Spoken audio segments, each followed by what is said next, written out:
Gran Bretaña sola. Aquí Londres. El gobierno ha dispuesto que se hagan públicos los siguientes avisos. Todos los cines, teatros y demás lugares de entretenimiento deben ser cerrados inmediatamente, ya que en el caso de que fueran bombardeados, resultarían heridas o muertas innumerables personas. Manténgase alejado de las calles en la medida de lo posible. Exponerse innecesariamente solo aumenta el peligro para su vida. Siempre lleve consigo su máscara de gas. Cuando estalló la guerra, Gran Bretaña esperaba un ataque masivo a base de bombas y gases. Se procedió a la evacuación de los niños de las grandes ciudades. Los hospitales fueron desocupados con el fin de dejar sitio a los heridos. Se prepararon 1 millón de ataúdes. Y no sucedió nada.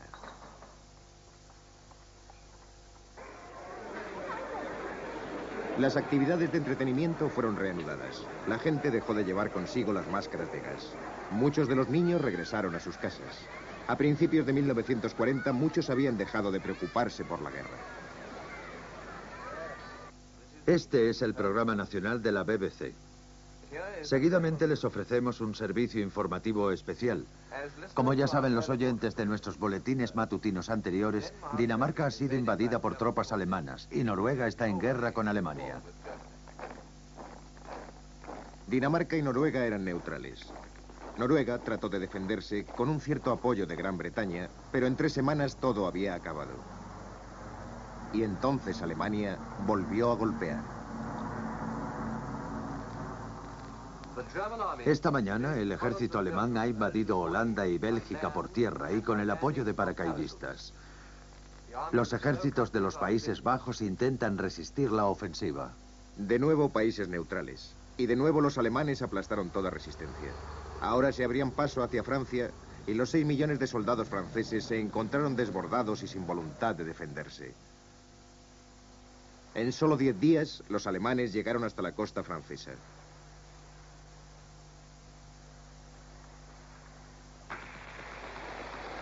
Las tropas británicas establecidas en Francia tuvieron que retroceder hasta las playas de Dunkerque, donde más tarde fueron rescatadas. Dejaban así sus tanques, armas, vehículos y municiones en manos del enemigo.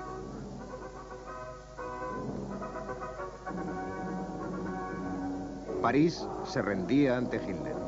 Francia había sido derrotada. Hitler gobernaba en Oslo, en Praga, en París, en Viena. La esvástica ondeaba sobre 140 millones de personas en 10 países distintos. Su imperio limitaba con Rusia, Italia, España, todos ellos países afines. La guerra había durado 10 semanas. En las calles de Berlín se celebraba la victoria. Los berlineses estaban seguros de que Gran Bretaña afrontaría la realidad y acordaría la paz.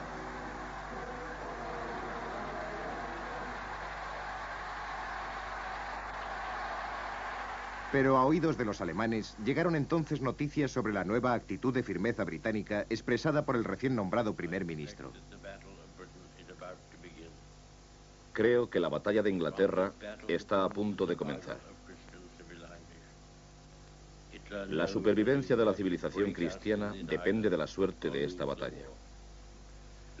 Hitler sabe que tendrá que derrotarnos en esta isla o perder la guerra.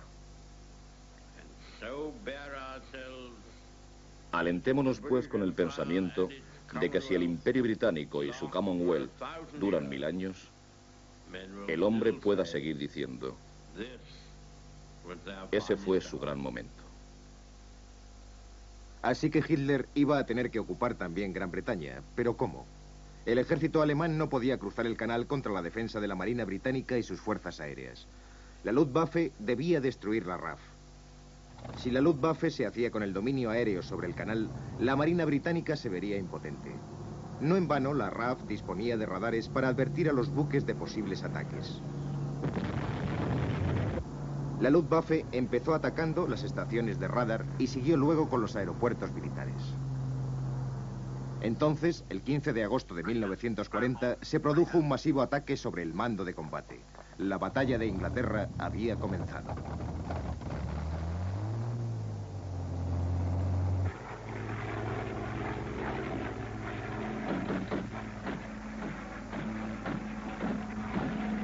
Al principio, la RAF obtuvo notables victorias. Por cada avión perdido, los alemanes perdían 2 o 3. Pero a principios de septiembre la marea cambió. Las pérdidas británicas empezaron a superar a las alemanas.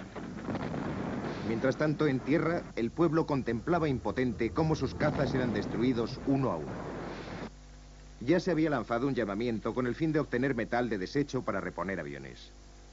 Y ahora más que nunca, el pueblo necesitaba pensar que estaba contribuyendo en algo a la lucha. De hecho, no había escasez de metal. La RAF podía fácilmente reponer sus aviones, pero no sus pilotos. En 2 semanas, una cuarta parte de ellos murieron o fueron heridos, y el resto, obligado a salir hasta 7 veces al día al combate, empezaba a sentir agotamiento. Al otro lado del canal, las barcazas alemanas estaban preparadas para la invasión. La operación León Marino, destinada a invadir Gran Bretaña, comenzaría el 24 de septiembre. Hitler nombró comandantes para que asumieran el mando en Inglaterra. Se dieron órdenes para que los varones británicos entre 17 y 45 años fueran embarcados al Báltico para trabajar allí como mano de obra al servicio de Alemania. Los alemanes estaban tan seguros de su victoria que montaron una invasión simulada para las cámaras. Las heroicas heridas de los alemanes y la rendición del ejército británico fueron filmadas anticipadamente. Mientras los alemanes fingían ante las cámaras, muchos en Gran Bretaña se presentaban voluntarios para combatir al invasor. Los voluntarios locales de defensa, también conocidos como Guardia Nacional, se ejercitaban con cualquier tipo de arma que pudieran conseguir. Normalmente se les facilitaban rifles, pero había una gran escasez de municiones. Un batallón especial de la Guardia Nacional formó un ejército secreto entrenado para llevar a cabo una guerra de guerrillas desde búnkers ocultos cuando toda resistencia en su distrito hubiera sido vencida. Pero la Luftwaffe no se dio cuenta de lo cerca que estaba del mando de combate y sus fuerzas se desviaron hacia un nuevo objetivo. El 7 de septiembre no atacaron el mando de combate. Por el contrario, se dirigieron a Londres, con 1.300 cazas y bombarderos. Y la RAF no fue capaz de frenar su avance. Para los londinenses de a pie, fue entonces cuando la guerra llegó a sus casas. Esto es Stepney Green, que se encuentra aproximadamente a 1 milla de los muelles. En 1940 yo tenía 13 años. Vivíamos aquí. Mi tía Kay vivía allí y otros tíos y tías vivían también a poca distancia. Pero cuando empezaban a sonar las sirenas, nos refugiábamos en la casa de mi tía Kay con todos los tíos y tías.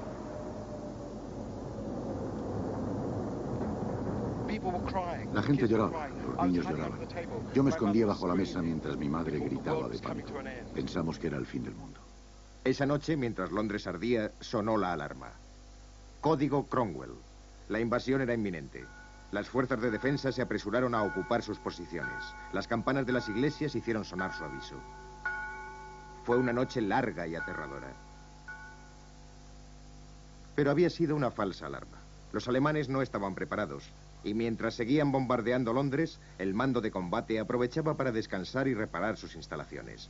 Entonces, el 15 de septiembre, la Luftwaffe voló de día hacia Londres para demostrar su dominio en el aire. Estamos llegando a la costa inglesa.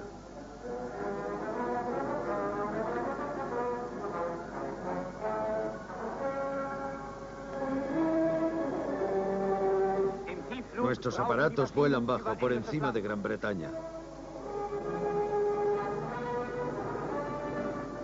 Abrimos las escotillas de lanzamiento. Londres está lleno de objetivos militares. Deben ser destruidos.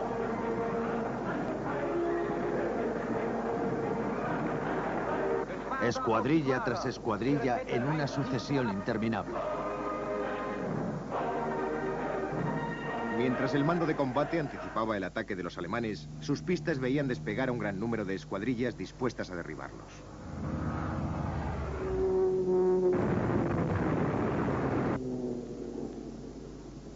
En poco tiempo, todos los cazas británicos estaban en el aire. Pronto tendrían que aterrizar para reponer combustible, y no había refuerzos que les pudieran sustituir. Pero también los alemanes habían llegado al límite de sus fuerzas. El ataque diurno había llegado a su fin. Estas son las noticias de medianoche. Les habla Albert Liddell. A las 10 de esta noche, 175 aviones habían sido derribados en los combates de hoy sobre nuestro territorio. En los ataques diurnos, cerca de 350... No es fácil contar aviones durante el combate. En realidad habían sido derribados menos de 60 aviones alemanes. Pero la RAF controlaba el cielo diurno. No habría invasión. Los alemanes solo podrían bombardear en la oscuridad. Y durante 53 noches volaron sobre Londres, haciéndolo a conciencia. Era el Blitz, la guerra relámpago. Muchos londinenses buscaban refugio desesperadamente. Lo más fácil era esconderse en las profundidades del metro. Durante casi todo el Blitz me refugié en esta estación. Pero al principio no fue tan fácil como parece. Cuando empezó el Blitz, estas puertas fueron atrancadas. No nos iban a permitir refugiarnos en el metro. Cuando los ataques se intensificaron, la gente se apiñó aquí. Miles de personas intentando bajar a estos andenes. Yo estaba entre ellos, intentando derribar estas puertas. La policía intentó detenernos, pero de repente se oyó un grito y vi cómo las puertas se abrían y la gente se precipitaba hacia abajo. Nos iban a dejar refugiarnos aquí después de todo. Éramos cientos de personas, en unas condiciones terribles por el olor. La gente roncaba, pero por lo menos era un refugio. Aquí nos sentíamos seguros.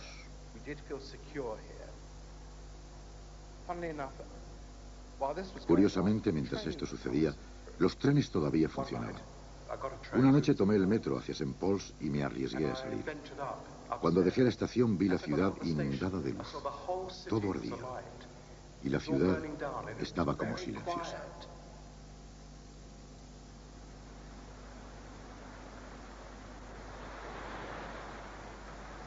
Los londinenses se adaptaron a este extraño y nuevo mundo. Estas imágenes del Londres de entonces fueron tomadas por los americanos, que aún eran neutrales. Londres levanta su cabeza, se sacude los escombros de sus cabellos y evalúa los daños. Londres ha sido herida durante la noche. El valor de un gran luchador consiste en levantarse de nuevo tras haber sido derribado. Londres lo hace cada mañana. No siempre las jornadas son como la de ayer, pero Londres consigue llegar a su hora al trabajo de una manera o de otra.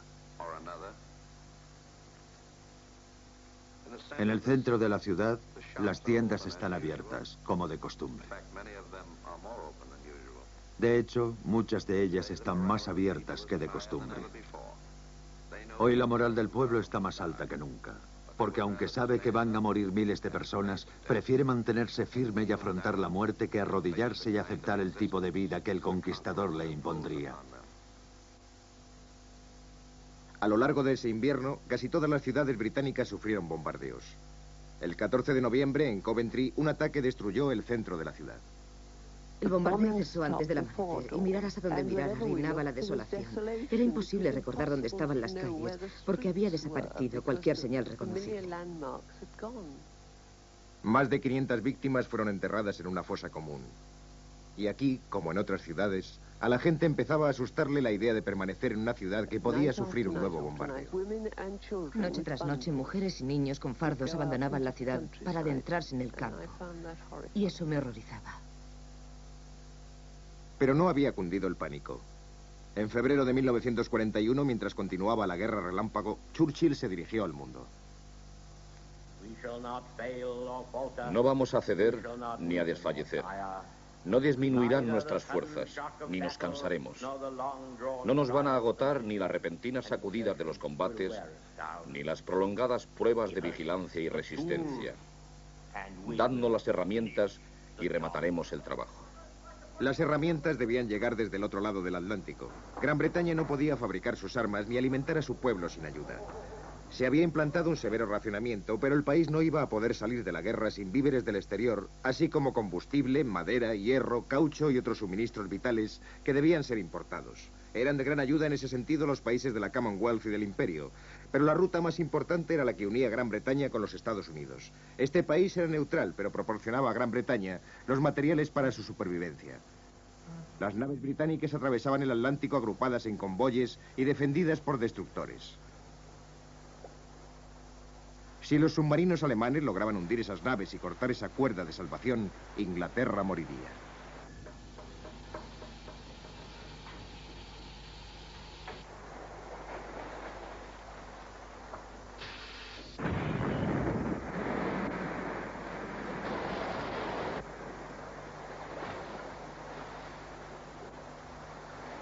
Entre marzo y mayo de 1941, 321 naves fueron hundidas en el Atlántico Norte.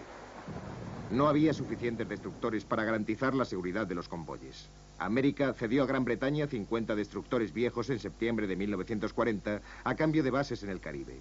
La mayoría de los americanos eran partidarios de mantenerse ajenos a la guerra, pero el presidente Roosevelt estaba muy interesado en ayudar a Churchill. De hecho, dio un paso más en esa dirección en mayo de 1941 al ofrecer a Gran Bretaña préstamos considerables a través de la ley de préstamo y arriendo. En estos momentos están combatiendo en la primera línea de la civilización. Necesitan tanques y armas y municiones y provisiones de todo tipo. América les va a dar tanques, armas, municiones y provisiones de todo tipo. Gran Bretaña aguantaba, pero la guerra se estaba convirtiendo en una interminable prueba de resistencia. Aunque la RAF seguía bombardeando a Alemania, los ingleses perdían más hombres que los alemanes. Italia, aliada de Alemania, había sido derrotada en Grecia y el norte de África, pero los alemanes acudieron en su ayuda. Inglaterra estaba sola. Hasta el 22 de junio de 1941. Esta mañana a las 4, Hitler ha atacado e invadido Rusia. Todo lo que sabemos en estos momentos es que el pueblo ruso está defendiendo su tierra y que sus líderes le han pedido que resista hasta el máximo de sus fuerzas.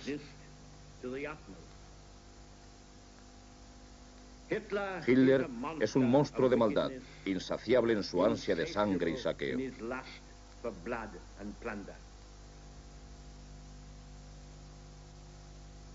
Inglaterra ya no estaba sola. Tenía un aliado y los alemanes tenían ahora un nuevo enemigo. Armas vitales fueron enviadas a Rusia a través de la larga y peligrosa ruta marina del Ártico. El ataque alemán era muy ágil, pero llegó el invierno y tuvo que detenerse. La guerra rusa se convirtió en una lenta y terrible agonía, desangrando a Alemania hasta la muerte. Entonces, América entró en guerra. En diciembre de 1941, Japón y Alemania declararon la guerra a los Estados Unidos. Tropas de más de 20.000 hombres atravesaron el océano en ayuda de los aliados. Gran Bretaña renovó su confianza en la victoria. En diciembre de 1941, propaganda cómica como esta se proyectaba en los cines.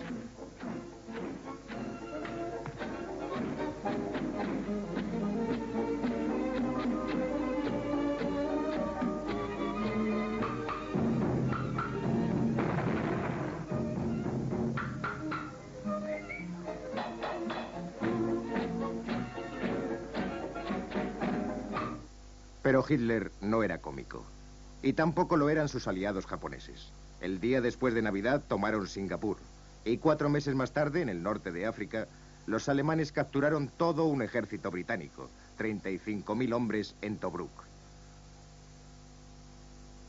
Pero si América, la Unión Soviética y Gran Bretaña luchaban en el mismo frente, la balanza se inclinaría en contra de Alemania. Y el momento llegó en noviembre de 1942, en el árido desierto del norte de África, cerca de un oasis desconocido llamado El Alamein.